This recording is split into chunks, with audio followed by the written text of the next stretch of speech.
What's up, guys? We're back on the bench today, back on Project Weed Eater Bike. Weed Eater, what is it? Friction Drive Motorbike, sorry. The last you saw, I think, I'm trying to remember, it's been about a week for me since I worked on it, so I gotta remember where I left off. I think the last you saw, we got the trimmer running, and we were trying to figure out how we were going to work out our clutch setup to actually make it drive. And so I actually took everything off of this. You've probably seen that. I can't remember if you have or not. But anyway, this is kind of a unique weed eater. And I'm sorry, I can't remember if I went through this already or not, so I'll just do it kind of briefly. But this is a unique weed eater. If you remember on part, what was it, 2 maybe?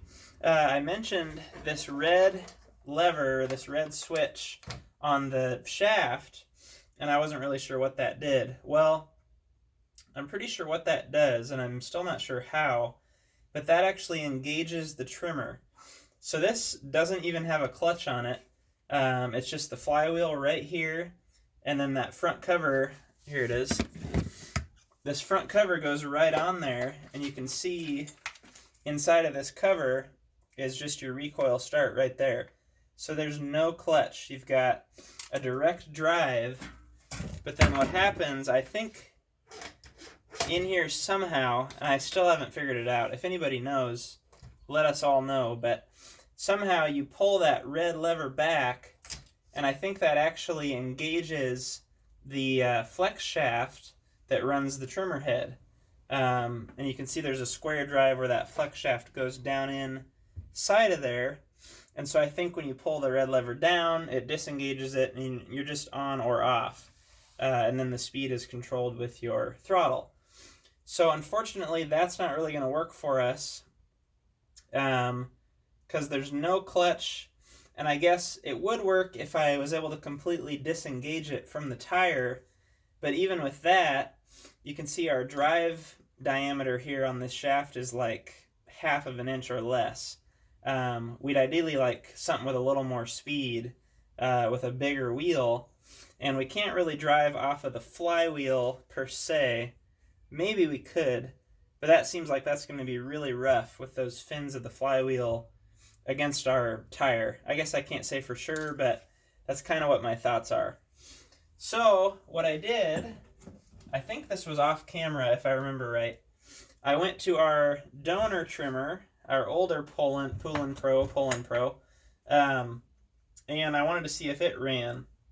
The problem with that one, if you remember, it's laying here somewhere, it had a carburetor on it with a hole in the primer, and it was a completely, here it is, it's a completely different carburetor than our green one, which we know ran.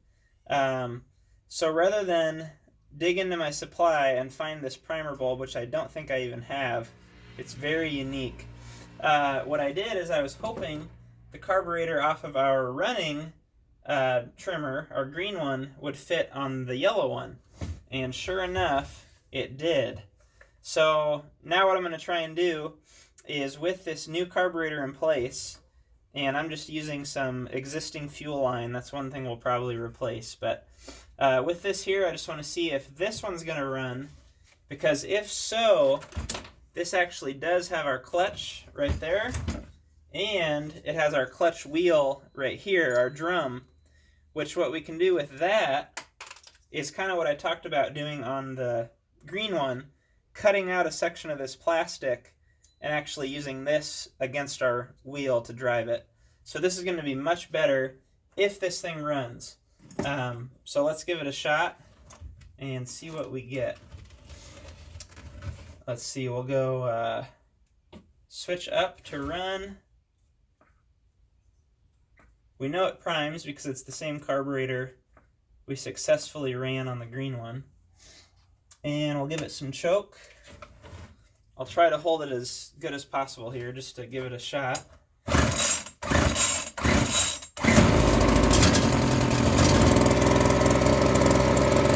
How about that?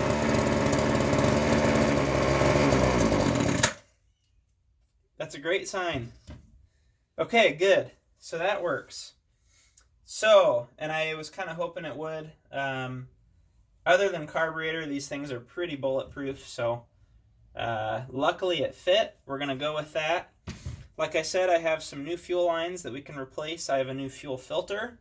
I even have a new primer button just in my supply and spare parts. So we're still at a $0 budget on this, which is our goal. All right, so what I wanted to do on this video is kind of figure out what we're going to do for mounting on the bike. Oh, and of course we still need a fuel cap. This one leaks. This is the cap off of the green one. But yeah, we need to figure out how we're going to mount this on the bike. So what I'm going to do is just put some screws in this temporarily. I'm actually not even sure which screws it was. Those seem too long. Pretty much all these screws are the same thread, they're just various lengths, so it's kind of hard to keep them straight. And I haven't been out here for a week, so I've lost track of all my tools.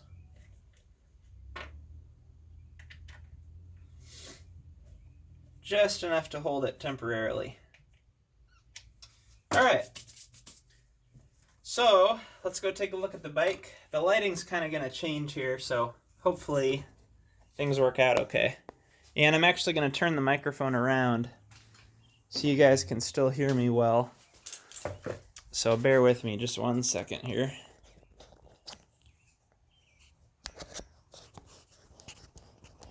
Alright, cool. So, one thing that I had kind of considered, if any of you have seen the old Solex, I forget, what are those? Are they Sachs driven? It's called a Moto Solex, and it's a friction drive bicycle. Really funky looking because it has the engine on the front tire. So look that up if you get the chance, but I have not looked at those for a while. I was just thinking about it with doing anything friction drive on a bike. That was a thought of mine, is what if we took this sucker and just kind of mounted it right there and drove our front tire with it. But I don't know. I don't really like that idea so well. So we'll probably stick with the rear. And one thing that's nice with a two-stroke, just kind of a look at the general idea we're looking at. One thing that's nice with a two-stroke is using a diaphragm carb, you can run it at any angle. Sorry, I got the throttle stuck on the spokes here. You can run it at any angle, so we don't have to have the carburetor perfectly upright. We don't have to have the fuel tank above the carburetor to gravity feed or anything like that. The carburetor is actually its own fuel pump, and so it'll pump fuel, and assuming we get a quality gas cap, it'll actually be able to run in any angle. And if anybody's messed with two-stroke equipment or diaphragm carbs, you already knew that. Like a chainsaw, you can cut upside down if you want. Wouldn't recommend it. Trimmer, blower, any of that, you can turn it and twist it, and it's just fine. So anyway, what I think we're going to do is, let me bring you back to the bench and show you this real quick in the light.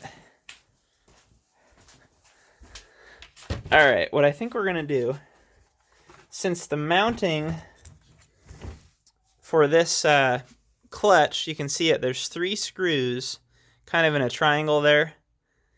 And somehow I need to cut it out where we have access to that drum, but we can still keep this plastic cover.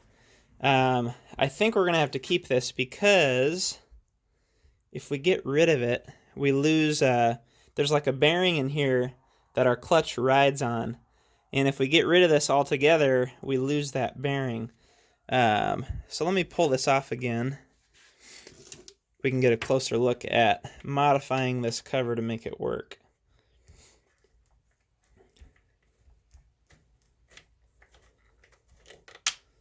Oh, there goes another screw. Yeah, so looking at this, the part that we actually want driving our wheel is this kind of pulley looking drum here, that's probably 2.5 or 3 inch diameter. And one thing I don't know is if we want this to be smooth or if we need to rough it up a little bit for some grip. But anyway, there's a bearing in here. You can see this just kind of spins freely. And down in there, I'll see if I can show you. There's actually a ball bearing, if not a set of them, that this rides on. And so I don't want to cut this up so that we lose that. Otherwise, we kind of lost our mounting, or our, can't think of what the word is, but without that bearing, we need a whole nother bunch of stuff to hold this pulley in place. It's hard to describe, I guess, but hopefully you know what I'm talking about. So anyway, I think our best bet for cutting this thing apart is either right at the 12 o'clock position, right on top, which if we do that, that means our pull start's going to be downward, which is less than ideal, because that means I'm pulling it down right into the tire.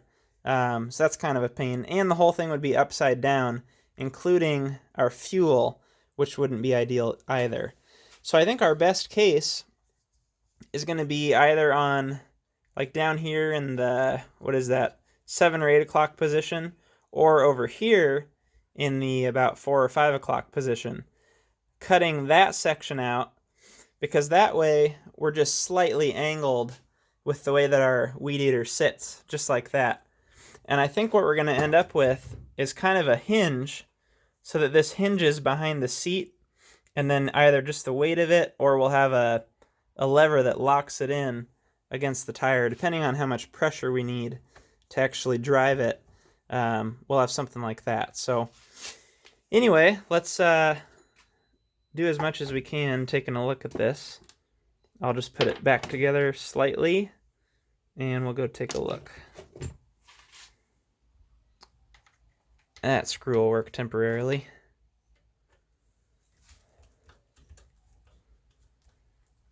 I'm definitely relieved that this runs. That's a lot of work that saved us. Not necessarily a lot of work. Like I said, it's usually carburetor. The thing is, we've only got 2 carburetors here, one of which I know needs parts. So luckily this carburetor was good. All right. So we'll take this over to the bike again. And as far as steel for this, I'm hoping I can use the steel off of the handle, or not the handle, the shaft, the trimmer shaft, to make just a real simple hinge so that this kind of goes like this. And I don't know if I'll just have it spring-loaded or some sort of a clutch lever would be kind of cool, but considering we're doing this in a hurry on no budget, that might be a little bit too much to ask. But this is basically the exact angle we're going to have. You can see here the fuel cap is perfectly upward so that gas isn't going to spill out upside down. It's easy to fill. We've got our pull rope right there where all I got to do, it's hard to show you, but I can pull that right up. I've got plenty of clearance.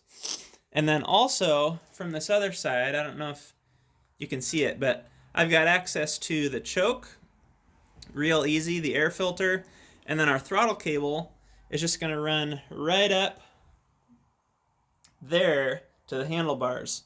And I forgot to mention, I haven't picked it up yet, but on the next video, we'll likely be taking a look at this. I've got a donor bike from a subscriber that he said we could have for the project. So that's going to be great, because as far as I know, it's got gears, which means it has a derailleur, which means it has a shift cable. So we're going to have shift levers, we're going to have a cable, we're going to have the little mounting barrels that we can cut off and weld back onto this bike if needed. And that's going to be a huge help. Considering this is just a single speed cruiser bike with a cruiser brake, we don't have any of those cables or stuff like that we need for throttle. So anyway, that's kind of all I have. This is mostly just an update video on where we're at and what's coming next. And in the next video, we'll be pulling apart that bike, hopefully, and we'll get the cables lined up. We will get the simple hinge system lined up for our motor. And I've also got those new fuel lines and primer bulb that we can put on real quick. And we might even take it for a ride, but I don't anticipate that. I'm guessing we'll have one more video, and then we'll be finished up to where we can take a ride. So stay tuned. Thanks a lot for watching so far. Make sure to like and subscribe and leave any comments or questions that you have down below. And look forward to seeing you on part, what will it be, 5. So stay tuned. Thanks a lot for watching. See you on the next one.